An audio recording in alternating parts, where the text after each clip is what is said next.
Chapter 2. Tutarudi nyuma pale tulipokuwa tukisoma katika Waefeso mlango wa pili. Ephesians 2, Waefeso mlango wa pili.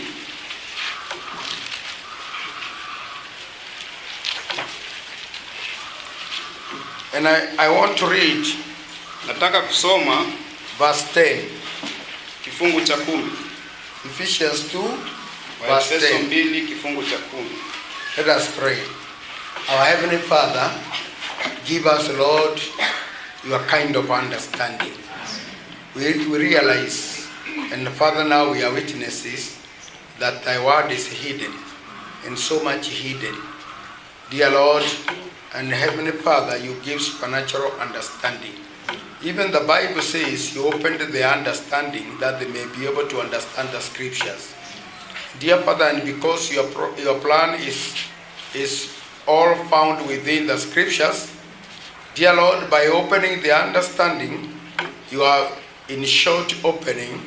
Dear Heavenly Father, you are in short, you are helping them understand your own program and your plan. And now, Heavenly Father, to us this afternoon, we are depending on you. Speak to us, Lord, in Jesus Christ's name. Amen. Amen. Now verse 10 of chapter 2, kifungu cha 10 cha mlango wa pili, it says, for we are his workmanship, created in Christ Jesus unto good works, which God had before ordained that we should walk in them. Maana tu kazi yake tumeumbwa katika Kristo Yesu tutende matendo mema ambayo tokea awali Mungu aliyatengeneza ili tuenende nayo. Yeah. Now, sasa I want to say this. Ningetaka kusema hivi. This is what?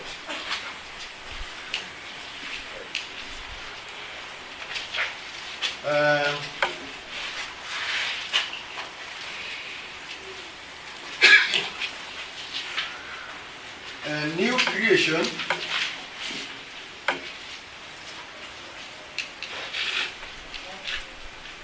is a supernatural birth. Uumbaji mpya ni tendo la kiungu, kuzaliwa kiungu. New creation is the same as supernatural birth. Uumbaji mpya ni kuzaliwa kiungu. That is it. Hivyo ndivyo. You see, waona, the scriptures maandiko are hidden truth. Ni ukweli uliofichwa. And very, very hidden. Na umefichwa sana sana. It's this book, kitabu hiki, the Bible, Biblia, is a book of mystery. Ni kitabu cha siri. Full of mysteries. Kimejaa siri. It's written in riddles. Kimeandikwa kwa fumbo. All right? See? Now let's just exercise a few scriptures here. Wacha tuangalie maandiko kadhaa hapa. See, maandiko machache hapa. Just try to touch the top. Tujaribu kugusa tu juu and see. Na tuone. Get that scripture again. Angalia andiko hilo tena. For we are his workmanship. Maana tu kazi yake, created in Christ Jesus unto good works.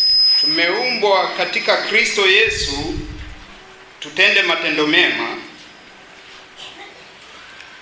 good works, matendo mema which God had before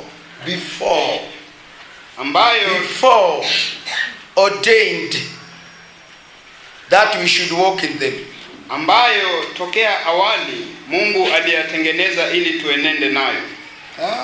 Aliyatengeneza? No.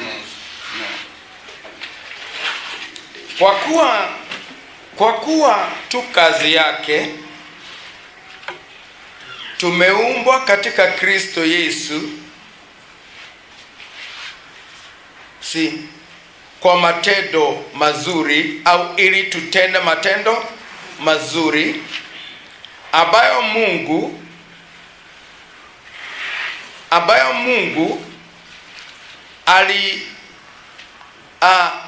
alipanga zamani,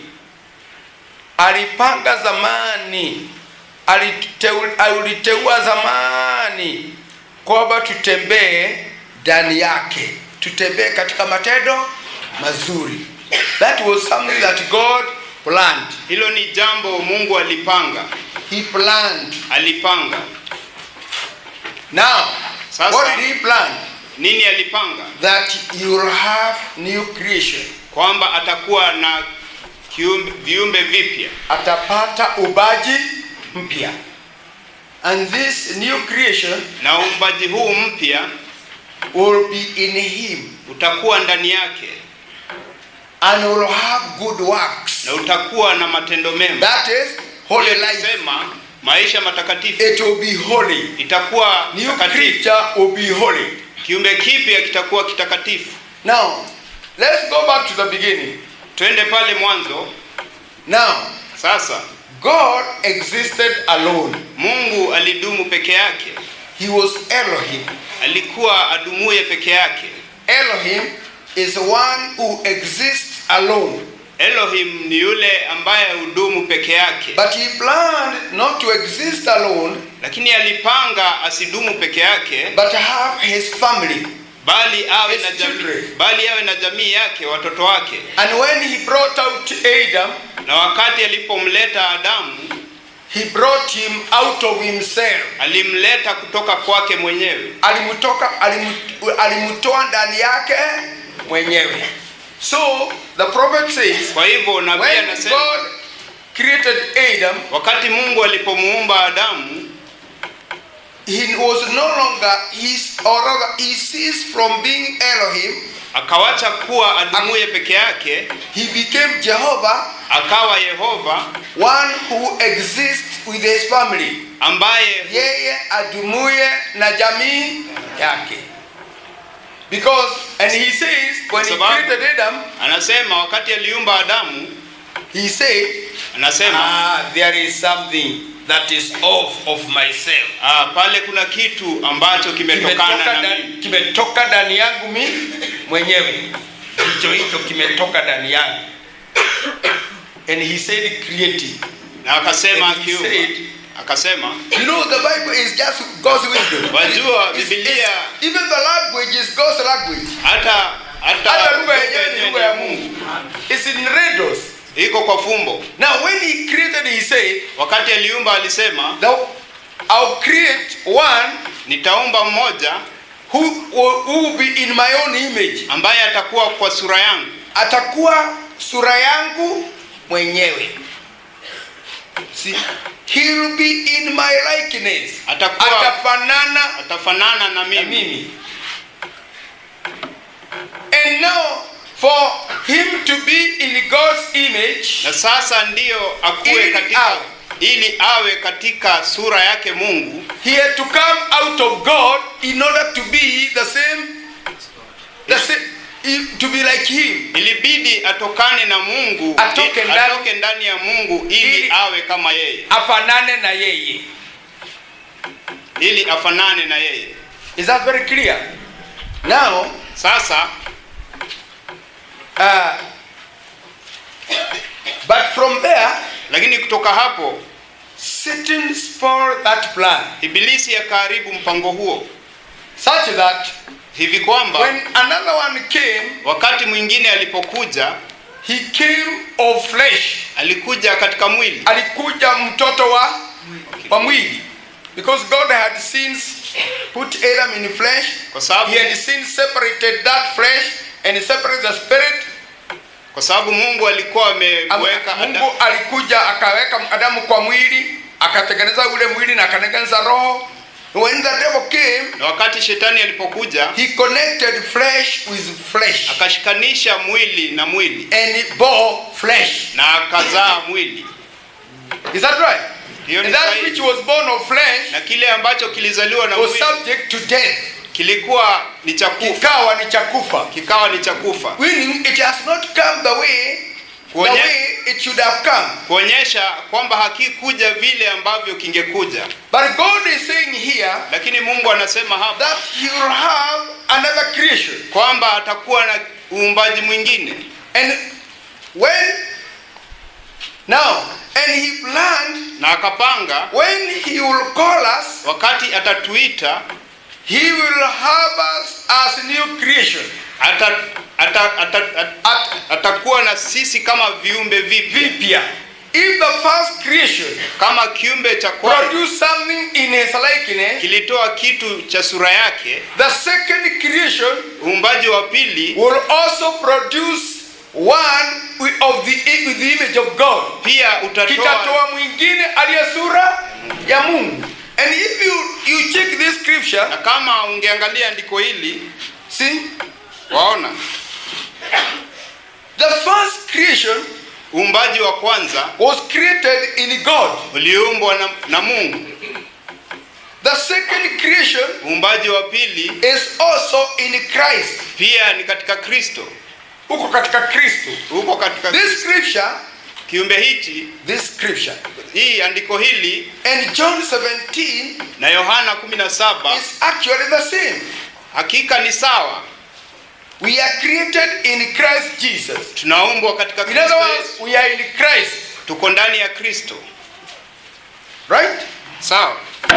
Now, look at chapter 1. Angalia mlango wa kwanza. We look at chapter 1. Angalia mlango wa kwanza. Verse 3. Kifungu cha 3. Blessed be God and Father of our Lord Jesus Christ. Yes. Atukuzwe Mungu Baba wa Bwana wetu Yesu Kristo, who hath blessed us with all spiritual blessings in heavenly places, aliyetubariki kwa baraka zote za rohoni katika ulimwengu wa roho, in Christ. Ndani yake Kristo. We have said these blessings, we enjoy them when we come into Christ. Tunasema baraka hizi tunazifurahia wakati tunapoingia ndani ya Kristo. Is that right? They are found in Christ. Zinapatikana ndani ya Kristo. They are enjoyed by those in Christ. Zinafurahiwa na wale ambao wako ndani ya Kristo. In Christ, ndani ya Kristo, they are in heavenly places. Wako katika ulimwengu wa roho. They are in heavenly realm. Wako katika eneo la kiungu. See? In other words, they are spiritual. Kwa maneno mengine ni wa kiroho. Ni wa kiroho. In Christ. Ndani ya Kristo. And here, na hapa, he said, akasema, we are created in Christ Jesus. Tumeumbwa katika Kristo Yesu. Unto good works. Tutende matendo mema. See? Which God before ordained. Yale ambao Mungu alipanga. Ambayo Mungu alipanga kimbele. That we should walk in them in good works. Ili tuenende katika hayo. See? Waona? See? The works. Matendo. Created in Christ. Kuumbwa katika Kristo. Walk in the Spirit. Kuenenda katika roho.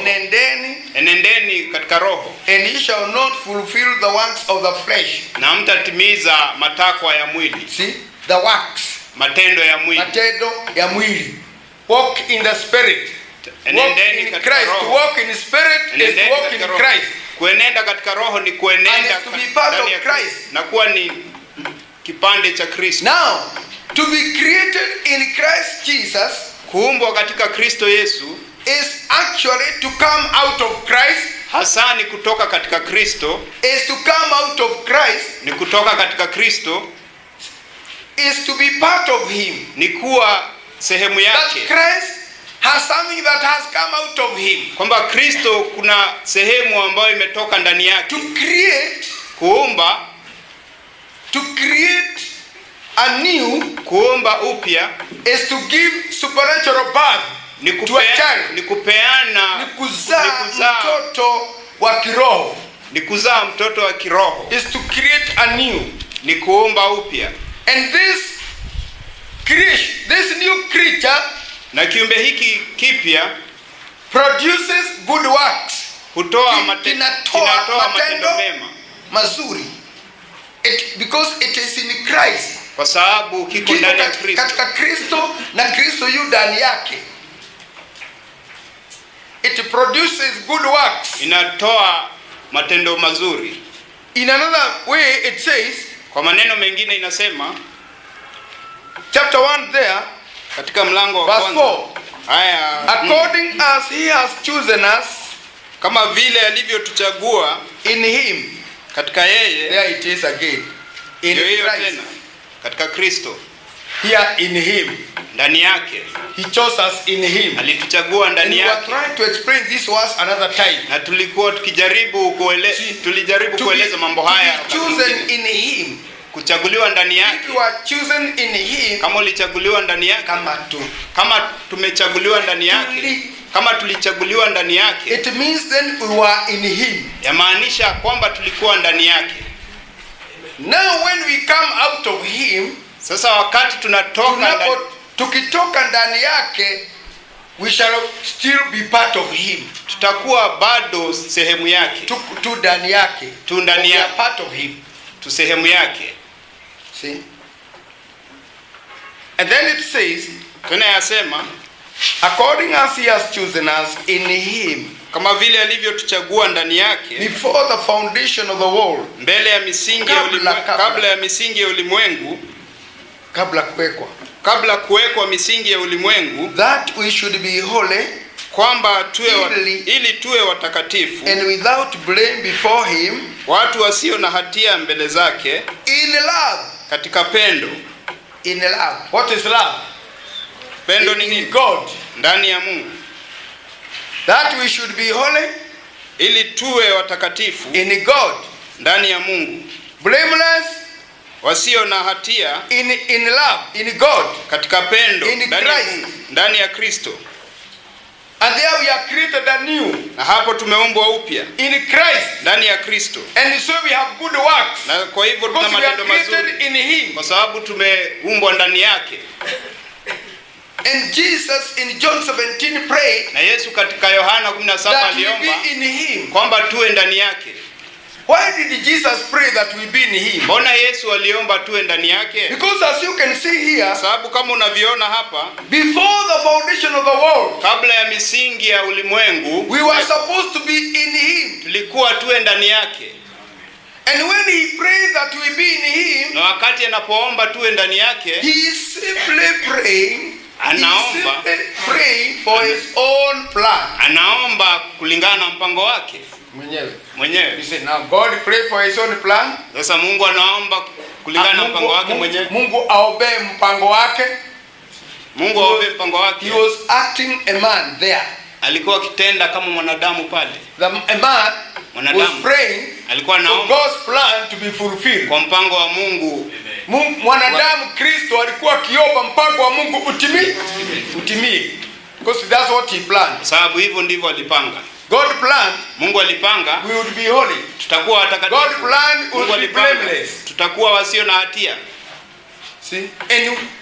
And that will be when we are in him. Na haya yatafanyika itawezekana tukiwa in him and him na yeye ndani yetu. And by extension the scripture says, na kuendelea maandiko yasema, we him and us, yeye na sisi bingwa tuwe moja. Tukiwa moja. Tukiwa not in one but one. Si kwa mmoja lakini mmoja. I have said many times. Nimesema mara mingi. I don't care how many children God has. Sijali ni watoto wangapi Mungu anao. But all of them and him are one. Lakini wote na yeye ni mmoja. Wote na yeye? Every one of them is part of his father. Kila mmoja wao ni sehemu ya baba yake. In another way it goes on to say, kwa njia nyingine inasema, the bride and the bridegroom are made of the same material. Bibi harusi na bwana harusi wameundwa na material moja. When I say God and his children, wakati nasema Mungu na watoto wake are the same, ni sawa. If he is a spirit, they are also spirit. Kama ni roho pia au ni roho. And when I say the bride and the bridegroom are made of the same material, I am saying the same thing. Wakati nasema bibi harusi na bwana harusi wameundwa na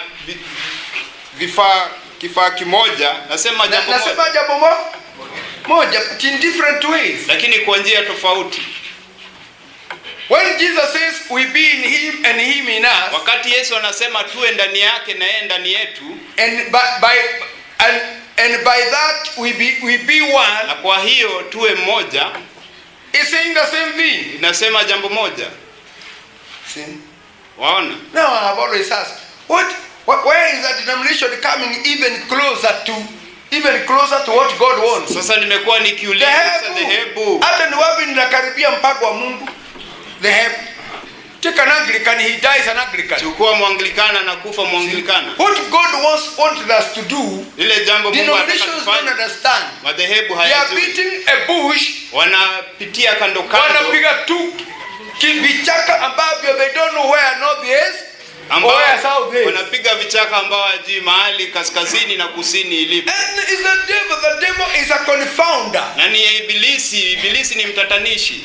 Ibilisi ni jamaa wa kufanya mtu achanganyikiwe. See? Waona? And they all say we are also headed the same place. Na wote wasema tuelekea mahali pamoja.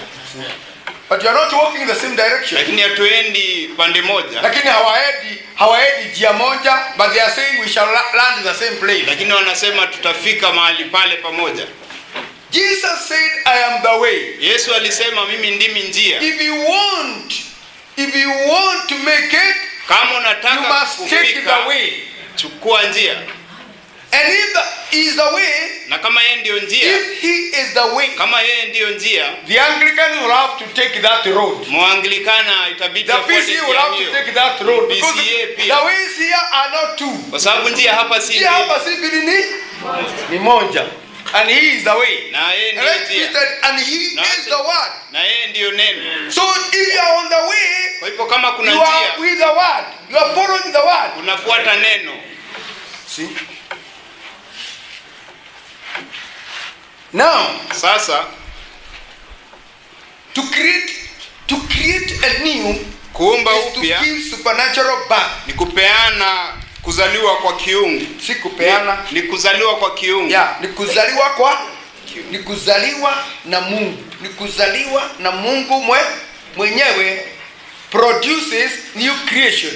Akitoa uumbaji, kinatoa uumbaji. And the new creation, na uumbaji mpya, is exactly like he created Adam in the beginning. Inafanana kama vile alivyoumba Adam kule mwanzo. He came out of God. Alitoka kwa Mungu. And he was creation. Na ilikuwa uumbaji. Between Adam and now, kutoka Adamu na sasa, between Adam, kutoka Adamu and Christ, na Kristo, in between there, hapo katikati, we didn't have new creatures. Hapakuwa na viumbe vipya. Hatukuwa na viumbe vipya.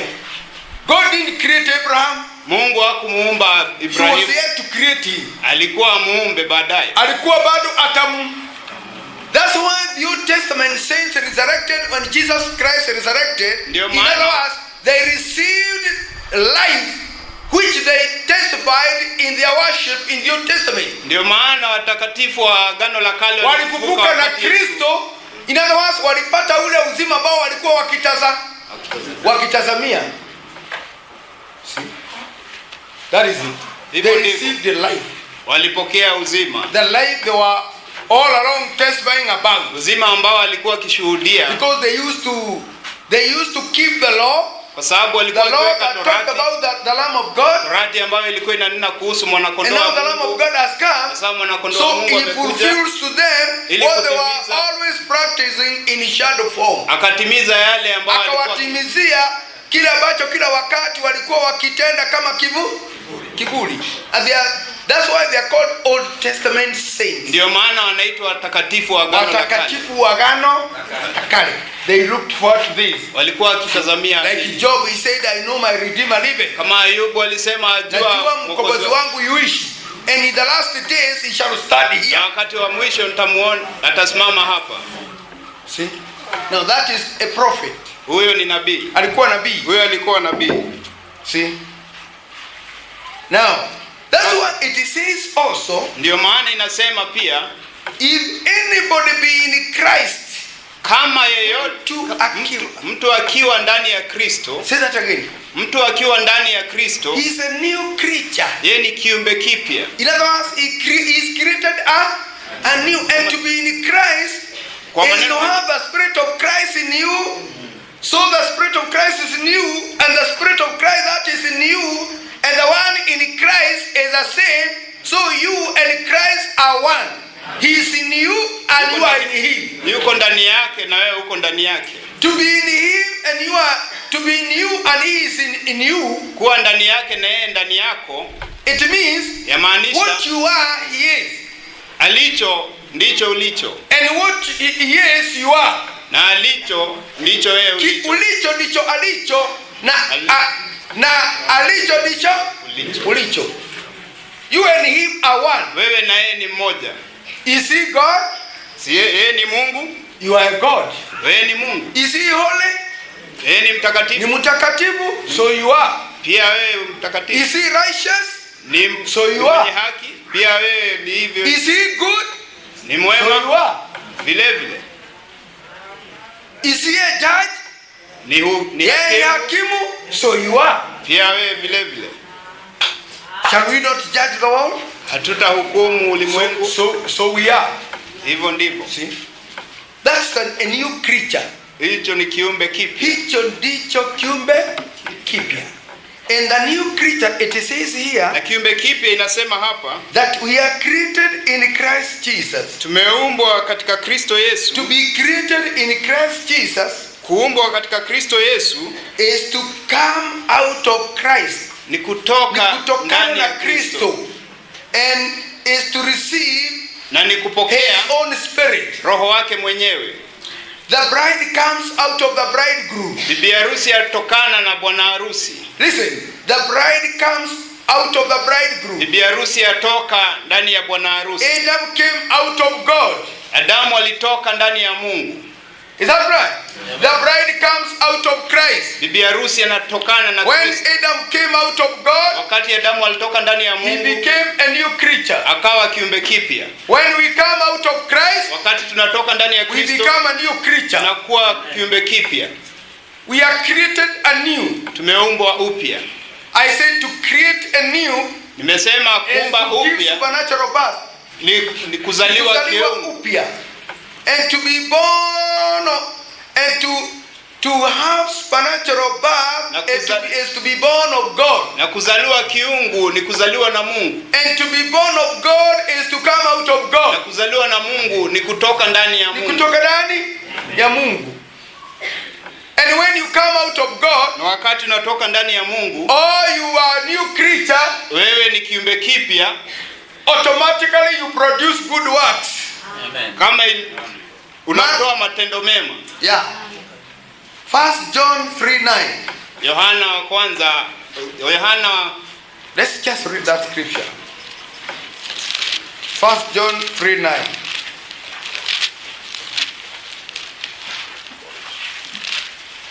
Waraka wa Yohana wa kwanza mlango wa 3:9 kifungu cha 9. It says, yasema, whosoever is born of God does not commit sin. Kila yeyote aliyezaliwa na Mungu hatendi dhambi.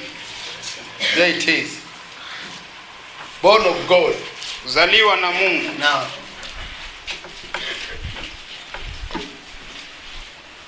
don't close there. Usifunge hapo. Let's go back to Ephesians 2 again, verse 10. Waefeso 2 kifungu cha 10. For we are his workmanship, kwa kuwa tu kazi yake, created in Christ Jesus, tumeumbwa katika Kristo Yesu unto good works, ili tutende matendo mazuri, which God hath before ordained that we should walk in them. Ambayo Mungu alipanga tuenende nayo kutoka hapo awali. Yeah, God ordained that we should walk in good works. God ordained that we should be holy. Mungu alipanga tuwe watakatifu. Alipanga tuenende katika matendo mema. Isn't that what it said in Ephesians 1 verse 4? Si hivyo ndivyo inavyosema katika Waefeso 1:4, without blame, kwamba tuwe watakatifu tusio na hatia mbele zake, in love, in God, katika pendo, katika Mungu. See? Waona? And to be holy, na kuwa mtakatifu without blame, bila hatia. This can only happen when we are in God, in love. Hii inaweza tendeka tu wakati tuko katika Mungu, katika pendo. And in love, katika pendo is in Christ. Ni katika Kristo. Is that right? Hiyo ni sawa. In Christ, katika Kristo, we produce good works. Tunatenda matendo mazuri. In love, katika pendo, we are holy. Tuwatakatifu. In Christ, katika Kristo, we have good works. Tuna matendo mazuri. When we are born again, wakati tunazaliwa tena, we don't commit sin. Hatutendi dhambi. He that's born of God does not commit sin. Aliyezaliwa na Mungu hatendi dhambi. Born of God, kwa maneno mengine, kuzaliwa na Mungu, wewe ni mtakatifu. And to be in Christ you are holy. Kuwa katika Kristo mtakatifu. And to be created anew you are holy. Na kuzaliwa upya mtakatifu. Ni jambo moja. Waona?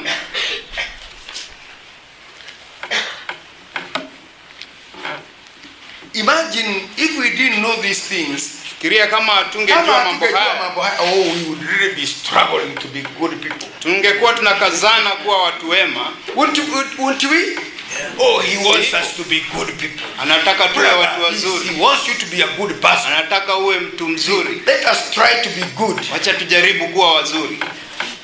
I cannot imagine making such a statement. Siwezi fikiria nikitoa msemo kama huo. See? No? La. See? Oh, and I have always loved the Lord because of He speaks strange language. Na nimekuwa nikipenda Bwana kwa sababu if you understand him, then you can say this man is very wise. Anena maneno ambayo hayawezi kueleweka, lakini ukimuelewa, huyu jamaa ni mwerevu sana. Imagine he's telling me, ananiambia I be perfect as my heavenly Father. Nikuwe mkamilifu kama baba yangu wa mbinguni. That's another one. Hiyo nyingine. In Christ, katika Kristo, in Christ you are holy. Katika Kristo in Christ you have good works. Katika Kristo when you are born again you don't commit sin. Ukizaliwa tena utendi dhambi. Now, you will be perfect as your father. Sasa kuwa mtakatifu kama baba yako. Mkamilifu. Kuwa mkamilifu kama baba yako. See? And who is that father? Na nani huyo baba? Your heavenly Father. Baba wa mbinguni. Be like your heavenly Father. Kuwa kama perfect like him. Kuwa mkamilifu kama yeye. Here it says, when you are created in Christ, you produce good work. Hapa asema ukiumbwa katika Kristo unatoa matendo mazuri. Ukiumbwa upya unazaa matendo mazuri. When you are in love, wakati uko katika pendo, ukiwa katika upendo mwenyewe, you are holy. Wewe ni mtakatifu. And you are blameless. Na una hatia. When you are born of your heavenly Father, wakati unazaliwa na baba yako wa mbinguni, you are perfect like him. Wewe ni mkamilifu kama yeye.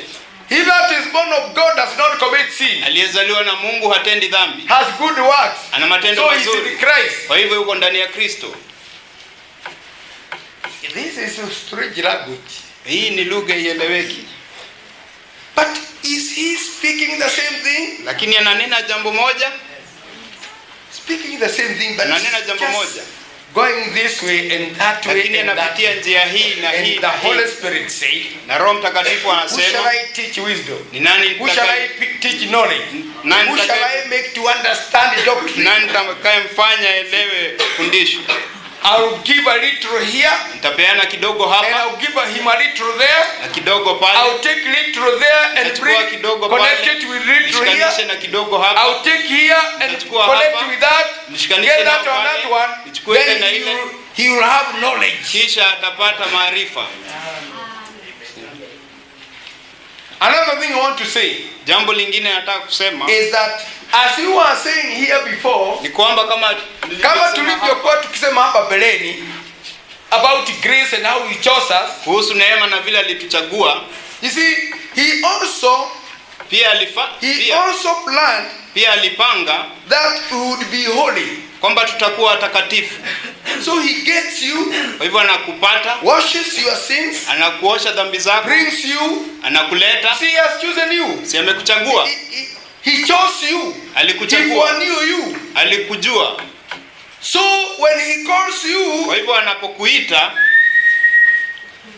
he collects you from the garbage, anakuchukua anakuokota kutoka takataka kule, brings you here, anakuleta hapa, washes your sins, anakuosha dhambi washes zako, your drunkenness, anakuosha washes the worldliness out of you, anakuosha ulimwengu wote ndani yako, moves with you, anapelekana nawe, fills you, anakujaza, and uses you. anakutumia. See? And that's exactly what he planned. Na hivyo ndivyo alipanga. He planned. Alipanga They will be holy. watakuwa watakatifu. They will have good works. Watakuwa na matendo mazuri. See? They will be blameless. Hawatakuwa na hatia.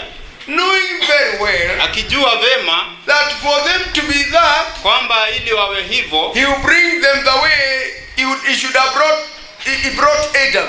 Atawaleta vile alimleta nani? Adam. The supernatural birth. Kuzaliwa kiungu.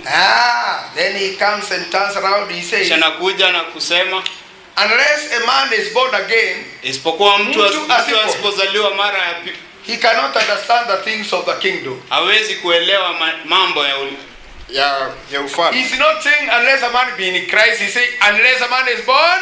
Asemi isipokuwa mtu awe ndani ya Kristo, asema isipokuwa mtu azaliwe tena. Mtu asipozaliwa mara ya pili hawezi kuelewa ufalme wa mbinguni. To be born again. To be born again is to be created anew. Kuzaliwa tena ni kuumbwa upya. Let me tell you, brother. Wacha nikuambie ndugu. Adamu, in the state he was before the fall, katika hali aliyokuwa nayo kabla hajaanguka, he was a God. Alikuwa Mungu. And here, na hapa, when we are created anew, wakati tunaumbwa upya, we become God. Tunakuwa Mungu. Yeah. Kweli. See?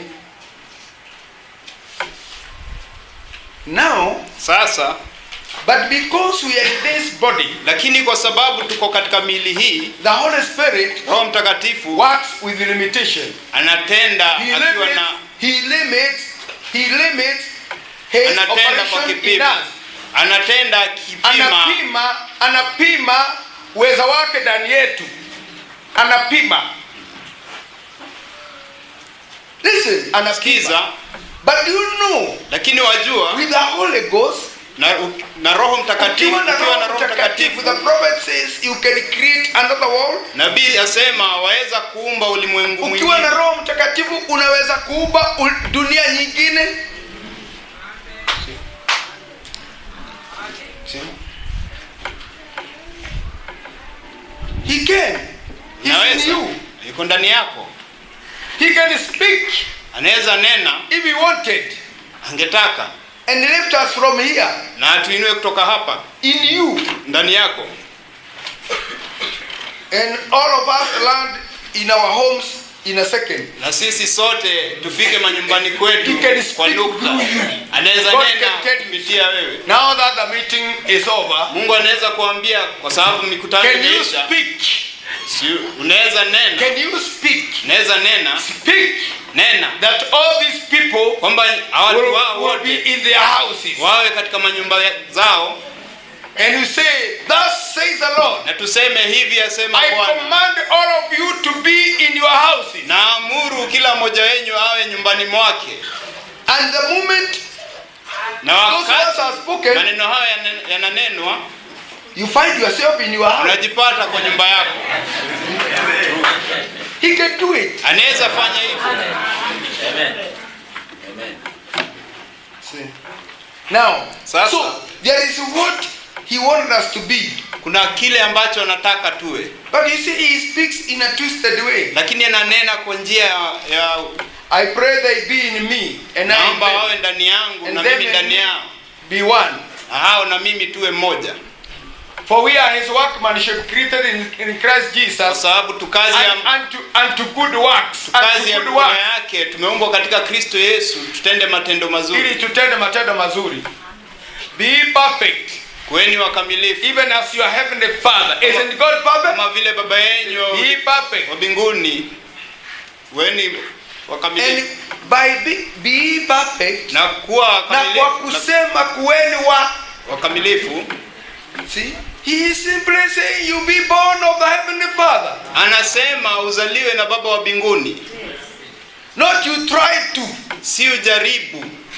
Now, he says be perfect as your heavenly Father. Anasema uwe mkamilifu kama baba yako wa mbinguni. I want you to think about that. Nataka ufikirie jambo hilo. If he tells you be perfect Akikuambia uwe mkamilifu as your heavenly Father, kama baba yako wa mbinguni. listen now to my question. Sikiza swali langu. Who is he telling? Anaambia nani? Eh? Anaambia nani? He's telling his child. Anaambia mwanawe. He's telling his Anaambia child. mwanawe. And his child Na mwanawe is a spirit. ni roho. And the Father Na is baba a spirit. ni roho. This spirit Roho is huyu. born of that spirit. Amezaliwa na roho yule. This spirit is Roho out huyu. of that Ni spirit. sehemu ya roho yule. And this spirit Na is roho saying, huyu. my heavenly Father. Anasema baba My wangu wa heavenly mbinguni. Father. Baba wangu wa mbinguni. So when he says be perfect as your heavenly Father, Kwa sababu wakati anaposema kuwa and he mkamilifu says, kama baba for wako you wa are not mbinguni. given the spirit of bondage again to fear. Na anasema- Na pale alisema hamkupewa roho wa utumwa aletao hofu, but you are given the spirit of adoption. Na ili mnapewa Lakini roho ya mlipewa kufanya roho wa wana. kuwafanya wana, whereby you cry Abba Ambapo Father. unalia Abba Kwa hiyo Baba. roho, Kwa hiyo roho. by that spirit you cry Kwa Abba hiyo roho Father. mwalia Abba Baba. So when he says be perfect as your heavenly Kwa hiyo Father, hapa anaposema kweni he's wakamilifu saying kama let baba yenu wa this mbinguni. spirit Anasema of the wacha roho heavenly huyu Father wa baba be yenu wa perfect mbinguni. like that, Awe like mkamilifu. daddy. Awe mkamilifu kama baba yake. But that language is very hidden. Lakini lugha hii Hiyo ni imefichwa. lugha ambayo imefichwa sana sana. As many as received him, Kama wengi wengi waliompokea waliompokea, to them gave he power wao wakawapa nguvu to become wakuwa the sons of God. wana Wao wa Mungu. akawapa uweza kufanyika watoto wa Mungu, who are born waliozaliwa not of flesh, si kwa not of the will of man, si kwa mapenzi ya but mwanadamu of God. lakini ya Mungu. God is a spirit. Mungu ni That roho, which is born of spirit is spirit. kilichozaliwa na roho ni roho. For you are not given the spirit of fear. Kwa sababu hamjapewa Again roho to wa fear. uoga wa Hakukupewa kuogopa. roho now you are not given the spirit of bondage again to fear. Hamkupewa roho Wa utumwa utumwa. aletao hofu, but you are given the spirit of adoption. lakini umepewa roho Ulipewa roho wa kuwafanya wana, by which you cry, ambaye kwa yeye mwalia Abba Father. The spirit itself roho mwenyewe testifying with our spirit anashuhudia na roho that yetu you are the children of daddy. kwamba tuana Of wa baba God. wa Mungu. See, let me tell you, Wacha this niwaambie, thing will end up being God and God only. jambo hili litaishia kuwa Hiki Mungu kitu na Mungu kitaisha peke ni yake. Mungu tupu. The Father is God, Baba ni children are Mungu, God, watoto ni his Mungu, daughters are God, binti his zake sons ni are Mungu, God. The wanawake whole ni kingdom is filled with God. ufalme wote umejaa na Mungu. See, then you can see this is not just a religion. Sasa waona hii si dini tu, Is a great plan. Ni mpango mkuu sana. Mpango mkuu sana. See. See. Not where you have uniform. Si mahali ambapo tuna Uniform ya guilds. Kina mama wa guilds and they have a uniform. mna uniform To identify you. ya kuwatambulisha. You are not like the other women, you are fellowship. Nyinyi si kama wanawake wale wengine. You are a very special person. And these women, when they are married, you see they are given very special ceremony. Wanapewa Given very special ceremony. wanazikwa kwa njia. And the holy clothes used to wear. Na nguo zile ambazo alikuwa akivaa. And the certificate she was given. Na vyeti ambavyo zote zinawekwa pamoja. And with the ceremony of women escorting those clothes. Na katika sherehe na wanawake wakipeleka nguo hizo wakizipeana. Waona? People are nothing but Roman Catholics. Watu si kingine ila Katoliki ya Kirumi. The Presbyterians are just Catholics. Wa Presbyterian ni wa Katoliki. Wa Anglikana ni wa Katoliki. All denominations are the same. Dini zote ni kitu kimoja. See. When do we get time for those things? Tutapataje wakati wa mambo kama hayo? See. Where we come here and we are societies. Hali tunakuja hapa na tu kikundi. See. Some are guilds. Wengine ni others are hot. Wengine ni then there is whatever of wazee. Wengine in another group of this. Na wengine different societies, the same vikundi tofauti. Here from this corner to that corner and outside people here. Hapa na pale nje watu wafanana. God wants to make something uniform. Mungu anataka kutengeneza kitu kinachofanana. Let us aim at God's aim. Tutazamie katika lengo la Mungu. Aim to lengo la Mungu. See? I want to thank the Lord about it. Namshukuru Bwana kwa jambo hilo. If it were not this God, kama si Mungu huyu, we would read this Bible and our heads would just go around and vichwa zetu zingezunguka na kuzunguka. And we would be so tired of reading it. Tungechoka kwa kusoma because we wouldn't understand it. Sababu hatungeelewa. Then we would put it in the shelf. Kisha tungeweka. So Satan comes. Ibilisi naye tells the Catholics, anaambia Mkatoliki, this thing you cannot understand. Jambo hili huwezi kuelewa. The priest, kuhani, has to interpret this. Afaa kutafsiria hiki. So they don't buy this. Kwa hivyo wanunui hiki. This is to be with the priest. Hiki kinakuwa na kuhani. He is the interpreter. Yeye ndio anatafsiri. And I want to also let you know this. Na nataka mjue haya. Did you know? Wajua? The Babylonian religion, dini ya Kibabiloni, priests, makuhani, were the interpreters of what gods are saying to the people. Walikuwa makuhani wa dini ya Kibabiloni ndio walikuwa watafsiri wa yale ambayo Mungu inasema. That's the same thing that was carried this way. Hilo jambo ndilo liletwa pande huu. Now the priest, the Roman Catholic priest, sasa kuhani wa Kirumi wa Katoliki ya Kirumi, tell people anaambia watu, they cannot understand this, they have not been taught. Hiki. Father has been taught. Father ndiye amefundishwa hii. His interpreter. Yeye ni mtafsiri. So they walk into the meeting. Kwa hivyo wanaenda mkutanoni carrying wakibeba that book of what? Kitabu hicho cha maombi. The book is with the priest.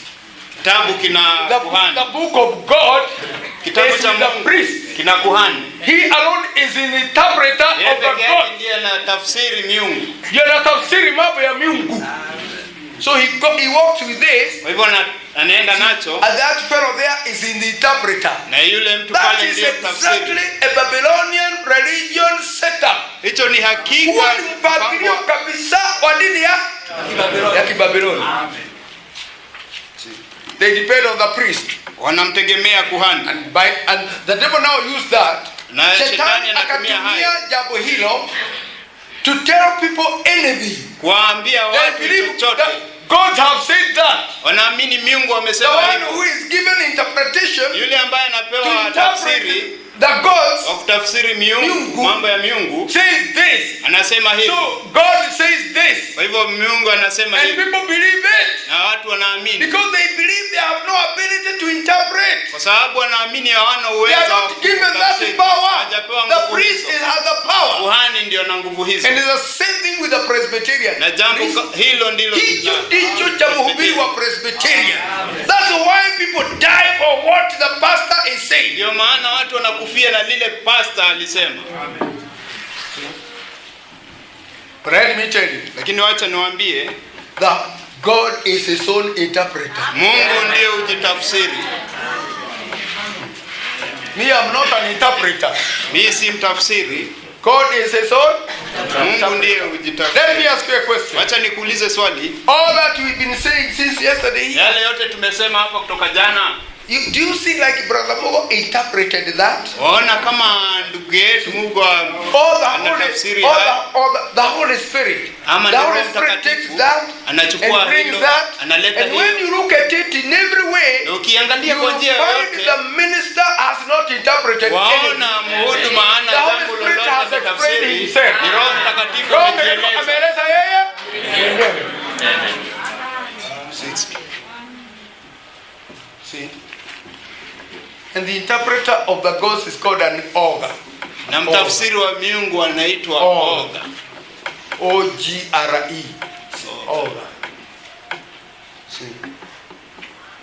We let God do the interpretation. Tunaacha Mungu afanye And utafsiri. God's interpretation Na utafsiri wa is Mungu revelation ni and ufunuo fulfillment. na kutimiza. Na kutimiza yale ambayo alisema. See? So he speaks his own strange language. And we Ananena understand God. lugha yake ambayo You ieleweke. want to be perfect like Father? Unataka kuwa mkamilifu kama baba? That statement there is so much hidden. Semi hilo Now, limefichwa if sana. I told you, Ningekwambia I want you to jump on trees like a monkey. nataka uruke katika miti kama God said that. nyani. Mungu angesema hivyo, Kama Mungu akasema hivyo, he will turn you to be a monkey. angekufanya uwe nyani.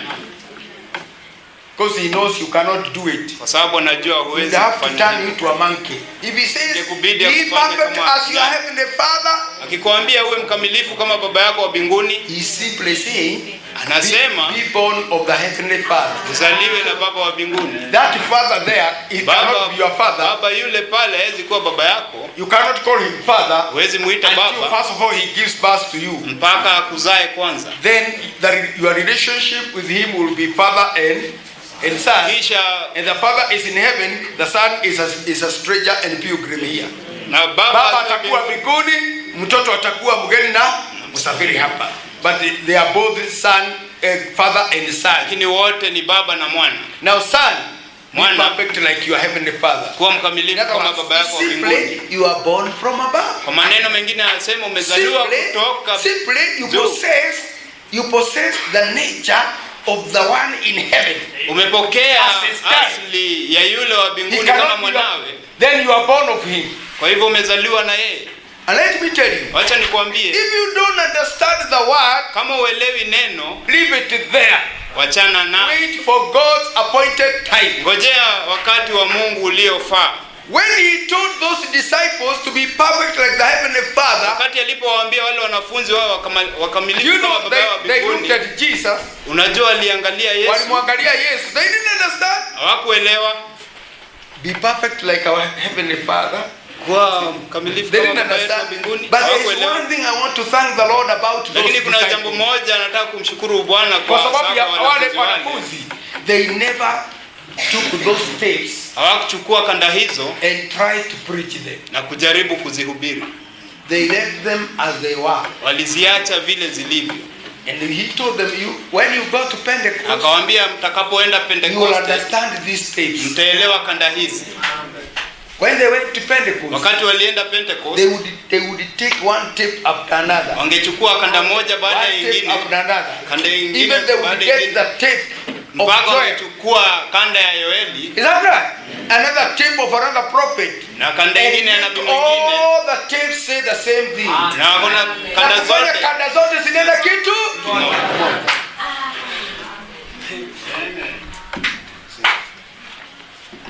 We need the Spirit of God that was in William Branham. Tunahitaji roho wa Mungu aliyekuwa ndani ya William Branham. Same spirit. The spirit in Branham was a spirit in Paul. Roho aliyekuwa ndani ya Branham, roho aliyekuwa ndani ya Paulo, ndio alikuwa ndani ya Kristo. Christ was the spirit in the prophet. Aliyekuwa ndani ya Kristo ni roho yule aliyekuwa ndani ya Kristo ndiye aliyekuwa katika mana. That's what the Bible says. Hivyo ndivyo the spirit of Christ that was in them. Roho wa Kristo aliyekuwa ndani yao. Then the same spirit of Christ in the prophet. Tena roho huyo wa Kristo ndani ya nabii came in Christ. Akaja ndani ya Kristo. The same spirit roho is it now. Akasema sasa this spirit will come in you. Roho huyo ataja ndani yenu. And he came to the apostles. Na akaja ndani ya mitume. And it spoke just consistently. Alisema akanena maneno ambayo yalikuwa yanaambatana hayapingani. And if it comes in Brother Mogo, na kama itakuja ndani ya ndugu Mogo haitapingana. If it comes in you, ikija ndani yako, brother and me, ndugu yangu, will tell these people the same thing. Utaambia watu hawa jambo moja. Amen. May God help us. Bwana atusaidie sana. Let us understand the plan of God. Acha tuelewe mpango wa Mungu. Tuelewe mpango wa Mungu. Do you understand? Waelewa? Tunaelewa.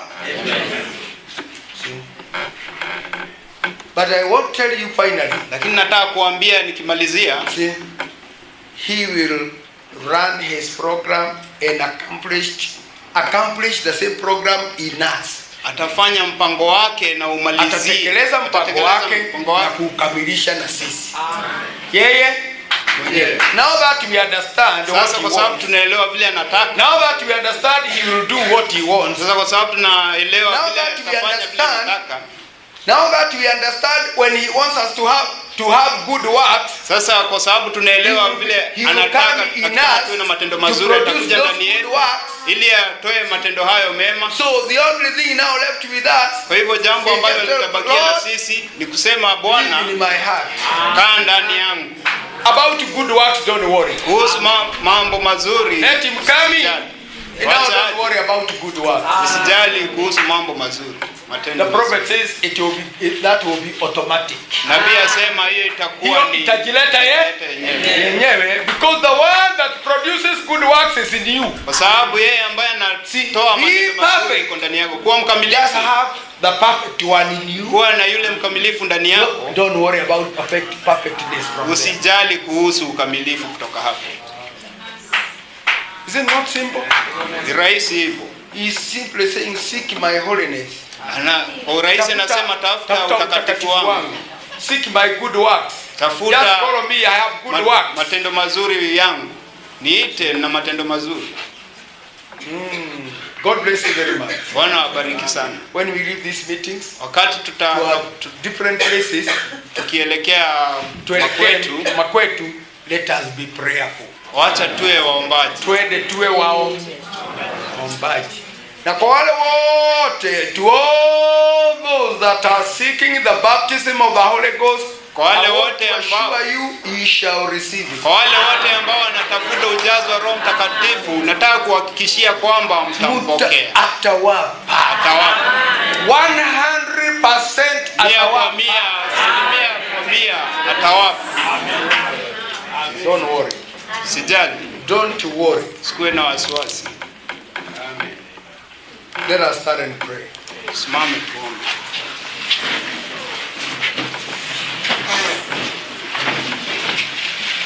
If it says he ordained that would have good works, kama inasema alipanga kwamba tutakuwa na matendo mazuri na kazi njema, don't you see? He is simply saying that he would restore his original plan. Anasema kwa urahisi atarudisha mpango wake wa asili. He had one came out of him. Alikuwa na mmoja alitoka ndani yake, alikuwa and he ordained the last ones will also be holy. Na akapanga wa mwisho pia watakuwa watakatifu. He bring the last ones the way he brought that. Kuonyesha ataleta wa mwisho vile alileta wa kwanza. Ataleta wale wa mwisho vile alileta yule wa kwanza. May the Lord bless you very much. Bwana awabariki sana. Oh, he is very good. Ni mwema sana. Isn't he very good? Si ni mwema? While I call brother Brother Maina to come and close for us with a word of prayer. Let us close our eyes. I surrender.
The Bible says, for God has not appointed us to wrath. Biblia inasema kwamba Mungu hakutukusudia kwa hasira zake. He never appointed us for that. Hakutuwekea hiyo. And he is good. Na yeye. Oh, now we understand our God. Now we understand his love. Now we know what to do. Now we know what he requires. Sasa tunajua matakwa yake. And what he requires, na kila anachotaka, that he has also devised a way to achieve his own requirement. Ametengeneza njia ya kutimiza takwa lake ndani yetu. Let's pray, brother Mike. Let's pray. Tutaomba. Baba yetu, tunakushukuru sana jioni ya leo. Kwa maana tangu tuje hapa siku ya jana tumesikia mambo mengi ya kutusaidia. Nafsi zetu zimejaa furaha. Kwa sababu hakuna wakati ambapo tulikuja mahali hapa tukarudi vile tulivyokuja. Bali kila siku mwaka baada ya mwaka tumetujenga katika neno lako. Nasi Baba yetu tumeona mkono wako katika maisha yetu. Hata tumefika mahali ambapo tumetulia na kungoja uongozi wako mwenyewe.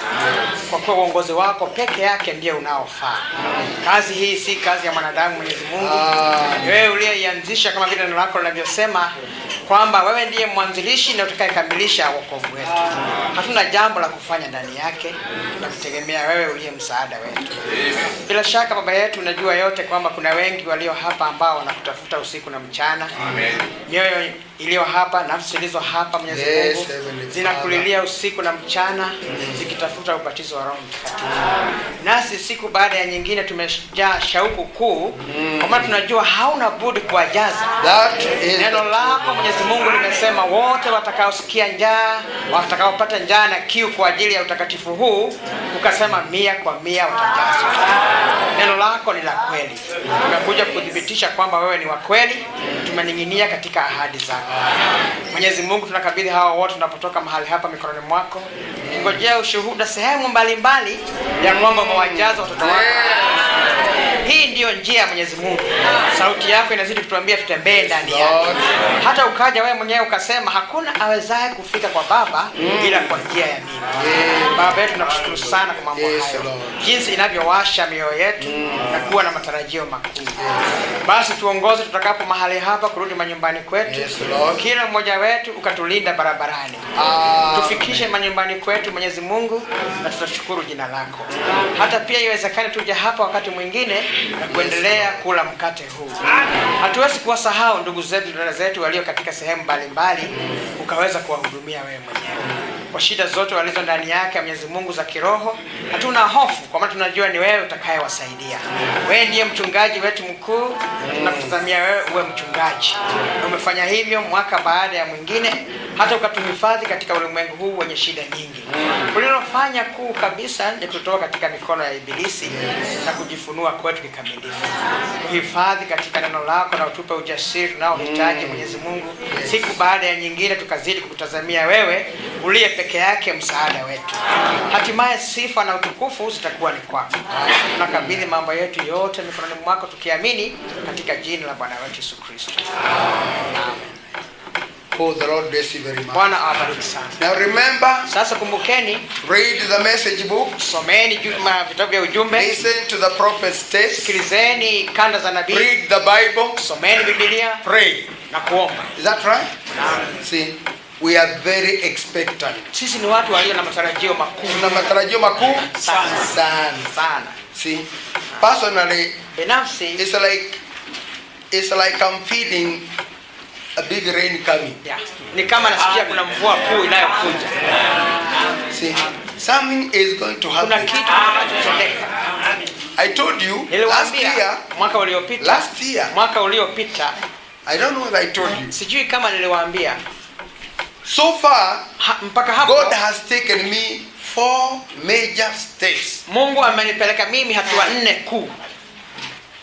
And that I say, Na hiyo nasema, I tell you the truth. nawaambia ukweli. 1989, Mwaka wa 89, 1994, mwaka wa 94, 1997, mwaka wa 97 and the last year. na mwaka uliopita. In every corner, Na kila He has kona turned me, has produced something. amenikata kona, kila kona amenikata, This imetoa one, kitu. this one, Hii pia, this is going to produce hii something. itakuwa kitu. I can assure you Naweza that. kuhakikishia hivyo. See, when He turned me a corner, Anaponigeuza kona, it ended in our church, the pillar of fire coming down, ilimalizia mwali wa moto and kushuka an kanisani kwetu outpouring na that umwagikaji spilled mkuu over ambao ulitiririka beyond the borders kupitia of Kenya. hata kupita mipaka ya Kenya.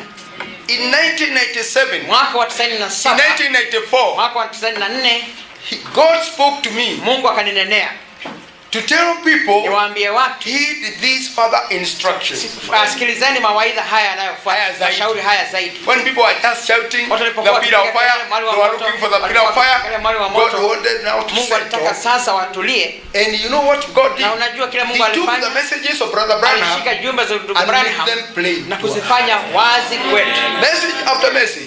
jumbe baada ya Made mwingine, the messages plain. akaweka jumbe wazi. Right? Unaona? Now, Sasa in 1997, mwaka wa 97 the Lord spoke to me. Bwana And I akaninenea, told brethren, nikamwambia ndugu, God has told me something, Mungu ameniambia jambo, and I want to start on this. nataka nianze na hii. You know what He told me? Unajua vile aliniambia, About emphasizing what the true church is. kukasa kanisa la kweli ni nini. We have run that one and that one. Tumezunguka Now, when we see a denomination, we know it's not a tunapoona church. madhehebu tunajua When si we kanisa. see a message group, we Tukiona vikundi vya don't call it ujumbe, a tunajua si church. kanisa. We know the church Tunajua itself kanisa lenyewe is built by Jesus. limejengwa na Yesu And the mwenyewe. way He does Na vile it, anavyolijenga, God said, Mungu anasema, see the Lamb of God. muoneni mwana kondoo wa He Mungu. baptizes Maana with akasema, the Holy Ghost and with anabatiza fire. kwa roho na moto. And He, Na yeye, by one Spirit, kwa roho He moja baptizes into one body. anabatiza kwa mwili So mmoja. when He said, Kwa I'll hivyo, build my aliposema church, atalijenga He kanisa langu, said, I'll baptize individuals with the Holy watu Ghost binafsi na Roho and make Mtakatifu them my na body. kuwafanya mwili wangu. That is very important. Hiyo ni ya muhimu sana. Last year, Mwaka the uliopita Lord spoke to me. Bwana akaninenea, He told me, akaniambia, just emphasize the scriptures. wewe kaza tu maandiko, Kasa tu maandiko. Just the rest will take care of it. hayo mengine tutashughulikia. See? We will stress on this Tutakaza and hii, stress on this tutakaza and hii, stress on this. tutakaza hii. What He wants to achieve, we Kile don't anataka know. We kutimiza leave the hatujui. rest to God. Tunawaachia hayo mengine Mungu. And if we are going to be within the word, Na kama we tutakuwa shall katika never go neno, astray. hatutaenda kombo. And now we have seen Na also vile tumeona pia, this Bible Biblia hii and the message na ujumbe is one ni moja. and the same. na ni moja, ni Because moja. the message is the Spirit of God Kwa speaking. ujumbe ni roho wa Mungu And the anayenena. same Spirit speaking Na there roho huyo huyo is the anayenena same Spirit pale. speaking Roho here. huyo huyo anayenena hapa. Right? Unaona? You cannot contradict the message of the prophet. Hawezi kupinga And au the message of the kutatanisha prophet ujumbe wa cannot nabii. contradict the Na ujumbe wa Bible nabii because hawezi both kupinga are Biblia. one Kwa and the maana same. zote ni moja. God bless you. Bwana wabariki. Let's wait upon the Lord. Hebu tumngojee Bwana. Till we... Now, Brother Juguna, come and release us. Ndugu Juguna njoo. Don't go. Brother Juguna is releasing you. Usiende, ndugu Juguna anakuja Till we kuachilia. meet